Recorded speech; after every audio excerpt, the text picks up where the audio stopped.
嗨，我是九月。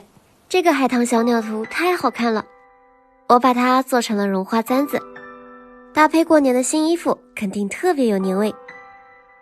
先来教你做这只小鸟。选棕色的蚕丝，得用毛刷把绒梳开。下面固定好，用铜丝夹在绒线上，两边拧一下就好了。间隔稍微宽一点就能做出大一点的毛球，以铜丝为中线剪下来。你只要这样搓一下，它就会马上变成毛茸茸的，特别好玩。打一下尖就得到了一个棕色的毛球。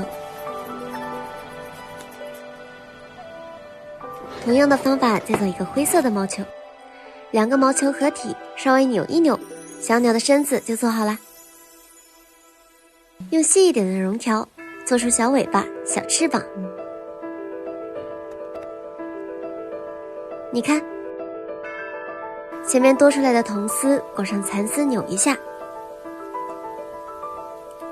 就是小嘴巴啦。有点圆。不过发现别人家的好像也是这么圆，这么看还是挺可爱的。现在来做海棠枝。海棠的花瓣是从深红到粉白的渐变，但是排线不能这么排，得在中间加一点点橙色，这样做出来的花瓣颜色会更丰富，才会更有质感。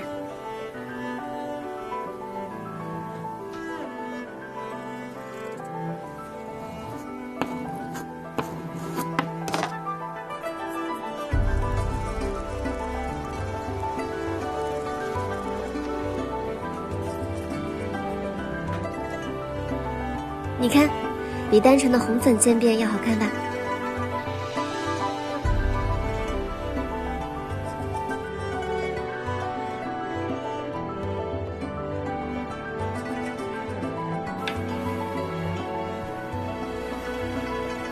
花瓣一片片拼在一起，一朵海棠花就做好了。找一根树枝，把它们都装上去。叶片的点缀用渐色加补色的配色会比较高级。飞翼绒花作为曾经的皇室贡品，妃子女官不戴珠玉戴绒花，仪式三节更是要戴上这只谐音绒花。绒花不但雍容华丽，还寓意着富贵吉祥。兰蔻的兔年专属繁花4锦礼盒也是非常的精美喜庆，总是不知不觉就忙到了半夜。还好有兰蔻小黑瓶每时每刻呵护我的肌肤，不管是熬夜还是换季，都能一直细腻透亮，强韧如初。希望新的一年只见年轻，不见年龄。